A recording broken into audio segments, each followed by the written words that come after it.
मला असं वाटत असेल की नरहरी झिरवळांचे त्या ट्रान्सजेंडर व्यक्तीबरोबरच्या प्रणय लीला नाही, लीला ऍक्च्युली नाही दिसल्या, त्या पांगुणात गेल्या लीला सगळ्या.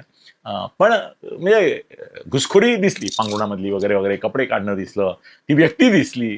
आणि झिरवळांनी मद्यपान आणि मांस, मद्य मांस मिथुन केव्हा आहे हे तिन्ही एकत्र साधलं, ते पण आपण पाहिलं. तर तुम्हाला आता अपेक्षा असेल की आज नरहरी झिरवळांचा राजीनामा येणार. काय राजकारण नाही कळत रे हो सामान्य माणसाला, नाही येणार. याचं कारण फडणवीसांची सिनियर मंत्र्यांशी चर्चा झाली, एकनाथ शिंदेशी पण झाली, सुनेत्रा देवींशी झाली, आणखीन त्यांच्याच पक्षातल्या झाली, त्याच्यामध्ये आपले विखे पाटील पण होते. त्या सगळ्या मंत्र्यांनी त्यांना असं सांगितलं की नरहरी झिरवळ यांनी जे काही केलं ते अनैतिक आहे, अनैतिक आहे. पण वेश्यागमन किंवा या प्रकारचे लैंगिक विवाह बाह्य संबंध हे बेकायदेशीर नाही की ज्याच्याकरता शिक्षा आहे. याचं कारण आपल्या समाजामध्ये ते म्हणजे कसं आहे की गुटख्याचं प्रोडक्शनला परवानगी आहे पण विक्रीला बंदी आहे. अशा अनेक गोष्टी आहेत की ज्याच्या प्रोडक्शनवर बंदी नाही पण विक्रीवर बंदी आहे. तर त्यातला तो प्रकार आहे की वेश्या व्यवसाय, दलालांना बंदी आहे, सॉलिसिटिंगला बंदी आहे, अनुनय करून गिरायकांना खुणा करणं याला बंदी आहे, डान्स करताना अश्लील हातवारे करायला बंदी आहे पण डान्स बार मध्ये डान्स करायला परवानगी आहे.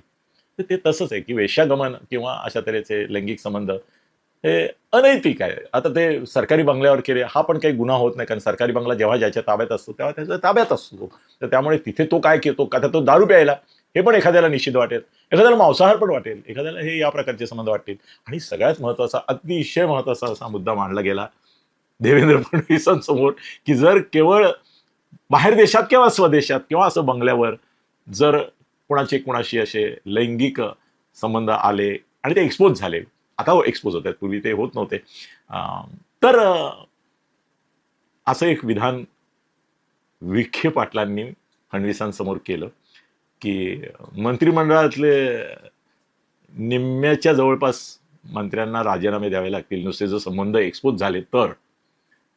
त्यामुळे हे नेते, आमदार, खासदार, लोकप्रतिनिधी, नगरसेवक, IAS, IPS यांच्या वैयक्तिक जीवनामध्ये महाराष्ट्र शासन आणि शासन म्हणून काहीतरी शासन करण्याची गरज नाही, लक्ष घालण्याची गरज नाही. त्यांचं वैयक्तिक ते स्वातंत्र्य आहे, ते त्यांना आहे. तर त्यामुळे एक नवा पायंडा आपण असा पाडू नये की कुठल्याही मंत्र्याचा खाजगी असा जो व्हिडिओ आला तर त्याच्यावर कारवाई करून त्याचा राजीनामा घ्यायचा, असा नाही घ्यायचा.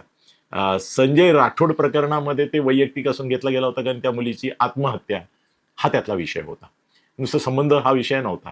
त्याच्याकरता नाही, पुढे तर ते परत त्याला मंत्रिमंडळात पण घेतलं. धनंजय मुंडेंच्या संदर्भामध्ये देखील तो त्यांना नडला, तो हा नडला कारण गुन्हेगार वाल्मिक कराड, पण त्यांचे करुणा मुंडे किंवा आणखीन काही जे होते त्याच्याबद्दल नाही. आणि त्यांनी तर फार मोठमोठे दिग्गज असे जे महाराष्ट्रातले यापूर्वी नेते होऊन गेले वेळोवेळी आणि ज्यांच्याबद्दल मनोहर जोशी, बाळासाहेब ठाकरेंनी पार किया तो डरना क्यापासून वेगवेगळी उदाहरणं दिली, त्यांची उदाहरणं देऊन असं की त्यावेळेला त्यांची एवढी चर्चा जाहीरपणे बाळासाहेबांपासून मनोहर जोशींपासून सगळ्यांनी केली आणि हे केली, पण त्यांच्यावर काही अशी कारवाई नाही केली की त्यांचे असे बाहेर संबंध आहेत म्हणून. तर त्यामुळे असं आपण एक नवी प्रथा पाडू नये आणि ती मान्य करावी लागली देवेंद्रांना, कारण त्यांनाही माहिती आहे की जर असे वैयक्तिक त्यांचे काही शारीरिक संबंध कोणाशी येत असेल, नैतिक अनैतिक हा भाग बाजूला ठेवला तरी, तर आपल्याला आपल्याच पक्षात ते देखील काही, याचं कारण या ट्रान्सजेंडर बरोबरच आणखीन 3 नेत्यांचे पण फार क्लोज असे संबंध असल्याची चर्चा आहे.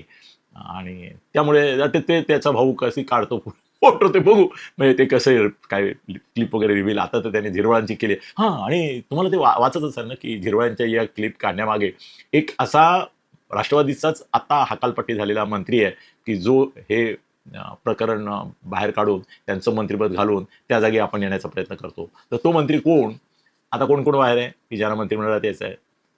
धनंजय मुंडे, माणिकराव कोकाट आहे, बरोबर आहे. मग या दोघांपैकी कोण? तर जी काय चर्चा मला माझ्याच मित्र, तुम्हालाही माहिती आहे ते कोण आहेत, त्यांच्याकडून राष्ट्रवादीच्या गोटातून ऐकायला मिळाली, त्याच्यावरून झिरवाळांविरुद्धचे हे व्हिडिओ काढण्यासाठी जे प्लॅनिंग केलं गेलं किंवा एकंदर व्यूह रचना केली गेली, ही तुम्हाला काय वाटतं धनंजय मुंडेंनी? नाही, ही माणिकराव कोकाट्यांनी केली अशी मला मिळालेली माहिती आहे. माणिकराव कोकाटे इन्कार करतात का स्वीकार करतात, आय डोंट बॉदर. पण मला जे सांगितलं गेलं ते माणिकराव कोकाट्यांना सहजपणाने मंत्रिमंडळामध्ये प्रवेश मिळू शकतो आणि त्यांच्यावर आरोप फक्त ते काय पत्ते खेळले विधानसभेमध्ये एवढाच आहे, त्याच्या पलीकडे काही नाही आहे. त्यामुळे पटकन माफ करून त्याला घेऊ शकतात. त्यामुळे झिरवाळांच्या याच्यामध्ये तुम्हाला कुतूहल असेल ना, कोण आहे कोण आहे कोण आहे कोण तू मंत्री, तर ते सांगतो. आणखीन एक धक्कादायक प्रतिक्रिया तुमच्याशी शेअर करतो की त्यांच्या पत्नीने अशी प्रतिक्रिया दिलेली आहे की मी म्हातारी झालेली आहे आणि साहेब तरुण आहेत, त्यामुळे एक पुरुष म्हणून त्यांची गरज असू शकते आणि त्यांच्या कोणी मैत्रिणी असतील आणि त्यांचे काही संबंध असतील तर मला त्याच्याबाबत काही म्हणायचं नाही, माझा काही त्याला आक्षेप नाही. ते पुरुष आहेत, पुरुष हे असेच असतात, त्यामुळे त्या विषयावर मला काही बोलायचं नाही, कॉमेंट करायचं नाही, माझा त्याला विरोधही नाही, असं स्टेटमेंट त्यांनी दिलं आहे ना धक्कादायक.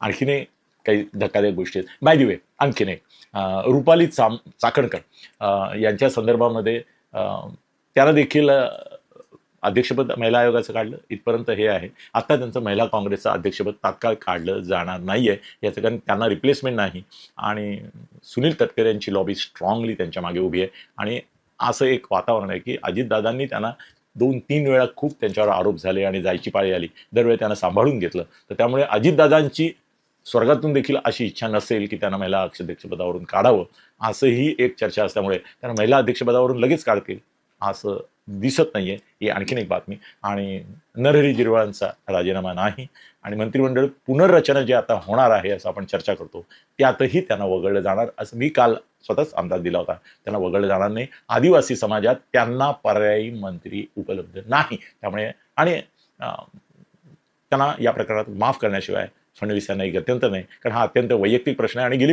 5 वर्ष या पवन यादवशी त्यांचे असेच मैत्रीपूर्ण संबंध आहे आणि त्याची कबुली त्यांनी स्वतःच देऊन टाकली. तुम्हाला माहित नाही, स्वतः झिरवळ म्हणाले तुम्ही काय व्हिडिओ दाखवता माझे, एक तर तो मॉर्फ केलेला आहे पण माझी 5 वर्ष संबंध आहेत. त्यामुळे त्यांनी जर 5 वर्ष संबंधाची कबुली दिली आहे आणि त्यात त्यांना काही अडचण वाटली नाही आहे, तर फडणवीस कोण आक्षेप घेणार आणि मंत्री तरी कोण घेणार आणि विरोधक तरी का घेणार? आणि काँग्रेसचेही 2 नेते सापडत आहेत त्याच्यामध्ये, त्यांचं काय करणार? एनिवे, आता अशी स्थिती. धन्यवाद.